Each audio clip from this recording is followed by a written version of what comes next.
हर महीने का अंतिम रविवार सुबह के 11 बजे। एक आवाज जो बन गई देश की आवाज।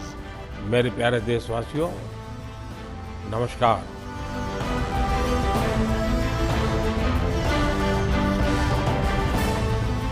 जहां होती है देश के सम्मान की बात, देशवासियों के मन की बात। मुझे इस बात की भी खुशी है कि मन की बात के 100वें एपिसोड को लेकर देश के लोगों में बहुत उत्साह है।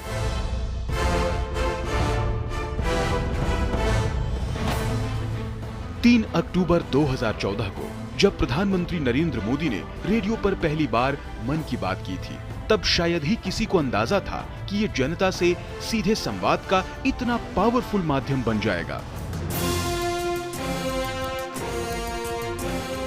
मन की बात यानी देश की बात। खादी की बिक्री का कीर्तिमान हो या फिर मेक इन इंडिया खिलौनों का रिकॉर्ड एक्सपोर्ट, मन की बात ने देश के सपनों को नई उड़ान दी। एक भारत श्रेष्ठ भारत का ध्वज लहराना हो या देश के अनसंग हीरोज को सम्मान, किसी के लिए ये उम्मीदों की बात है तो कईयों के लिए हौसलों का साथ है। मन की बात को जन जन की बात बनने में ज्यादा समय नहीं लगा। पीएम मोदी की अपील और आह्वान ने नए जन आंदोलनों को जन्म दिया। बात फिर चाहे स्वच्छता की हो या स्वेच्छा से एलपीजी सब्सिडी छोड़ने की, कैशलेस इकोनॉमी बनाने का आह्वान हो या फिर बेटियों की रक्षा और हक की बात। मन की बात ने सबके प्रयासों से आत्मनिर्भर भारत अभियान को आगे बढ़ाया। तो ये देश की विजय यात्रा के साथ सेलिब्रेशन और साथ ही मिलकर 100 वर्षों की सबसे बड़ी चुनौती का सामना करने का जरिया भी बना। मेरे देशवासियों, जब तक हम चलने का संकल्प नहीं करते, हम खुद खड़े नहीं होते, तब रास्ते दिखाने वाले भी नहीं मिलेंगे, हमें उंगली पकड़ कर चलाने वाले नहीं मिलेंगे।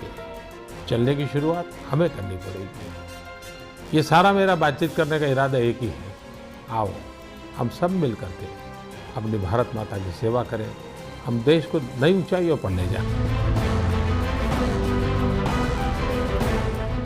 मन की बात 22 भारतीय भाषाओं, 29 बोलियों और अंग्रेजी के अलावा 11 विदेशी भाषाओं में भी प्रसारित होता है। एक राष्ट्रीय सर्वे के मुताबिक देश के करीब 96% लोग मन की बात कार्यक्रम के बारे में जानते हैं। 100 करोड़ से ज्यादा देशवासियों ने मन की बात कम से कम एक बार सुना है। 65% देशवासी हिंदी में तो 35% लोग क्षेत्रीय भाषाओं या अंग्रेजी में यह कार्यक्रम सुनते हैं। सर्वे के मुताबिक 63% लोग ये मानते हैं कि मन की बात के चलते देश को लेकर उनका दृष्टिकोण सकारात्मक हुआ है। 55% लोगों ने यह माना कि कार्यक्रम के चलते वो पहले से ज्यादा जिम्मेदार और बेहतर नागरिक बने हैं। कम्युनिकेशन की दुनिया में इस कार्यक्रम ने नए मानदंड गढ़े, तो इसके माध्यम से देशवासियों के सुझाव सीधे पीएम मोदी तक पहुंचे। 100वें एपिसोड तक के अनवरत सफर में मन की बात न सिर्फ विकसित होते देश की विकास यात्रा को गति दे रहा है, बल्कि भारतवासियों के संकल्प की सिद्धि का माध्यम भी बन रहा है। आइए मन की बात के 100वें एपिसोड के मौके पर मिलते हैं रविवार 30 अप्रैल सुबह 11 बजे। अधिक से अधिक संख्या में इस ऐतिहासिक पल के साक्षी बनते हैं और बनाते हैं एक अभूतपूर्व कीर्तिमान। और हाँ, इस अवसर को और भी यादगार बनाते हुए आप अपनी फोटो नमो ऐप पर अवश्य डालें।